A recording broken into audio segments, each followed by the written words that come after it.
What's up, everyone? Matt Gajewski here, back again with the Odd Shopper channel. Today, we're talking some college football ahead of Week 11. This is the Thursday doubleheader. Before we get started, make sure to hit that thumbs up button, subscribe to the channel, and hit the notification bell. And we are brought to you by Bet365. They have a deal where you can bet $5 in any game, side or total, doesn't matter. Whether it wins or loses, you're getting $150 in the form of bonus bets. But that's not all. If you click the link below or visit this page on Odd Shopper, all you have to do is take advantage of these steps. You really just follow them.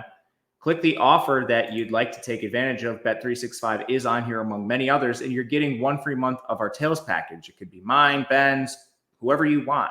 There's something for every sports lover, every sport in there, and the marketplace is only growing. Best thing yet, if you do multiple, you get multiple months.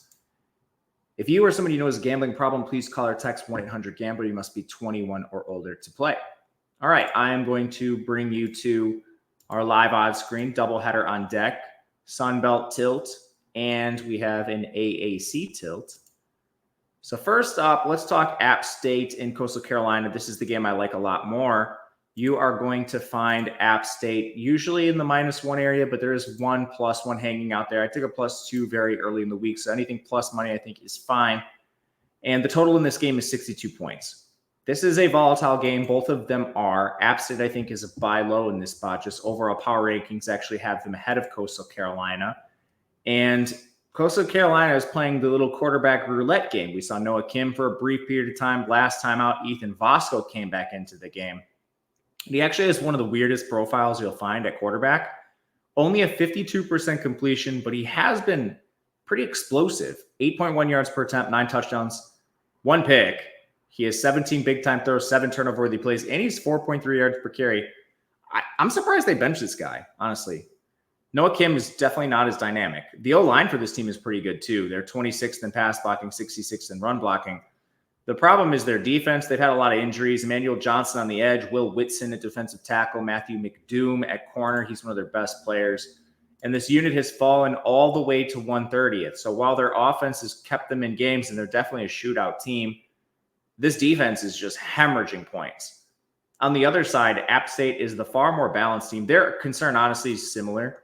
Joey Aguilar has been a stone disaster for this team in certain games. 56.5% completion, 7.5 yards per attempt, 18 touchdowns, 10 picks. He has 16 turnover-worthy plays. It's one of the highest marks in the entire country. And the offensive line here is also pretty good. So this is kind of Lone Ranger on both sides when you have the interceptions and the turnovers. They occur more with Aguilar, but good offensive line. They're not as injured. It looks like just Christian Horn on offense.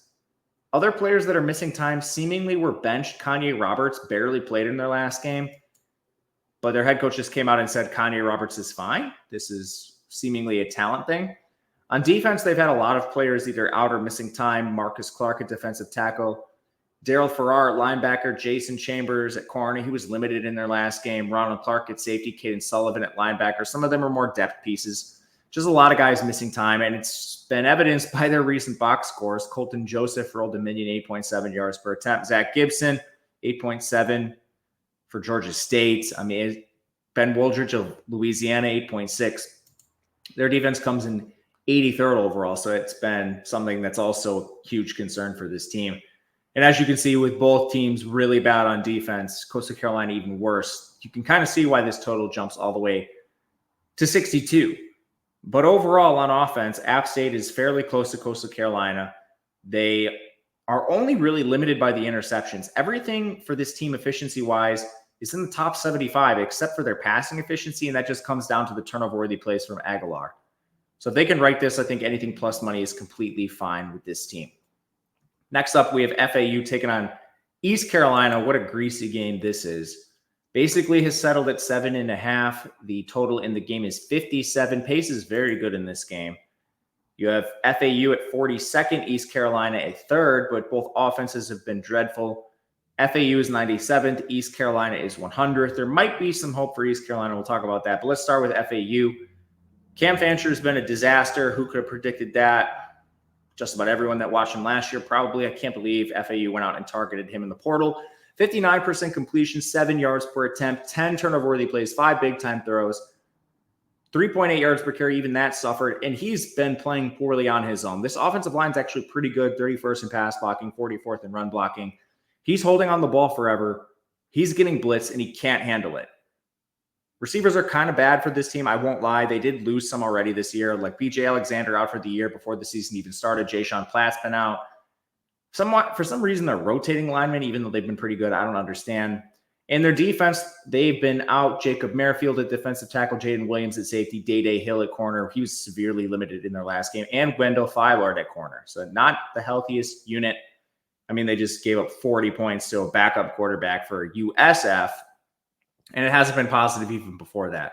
So when you see their defensive ratings coming in 85th, shouldn't be surprised whatsoever by this. East Carolina, I still don't know if they should be favored by 7.5 points.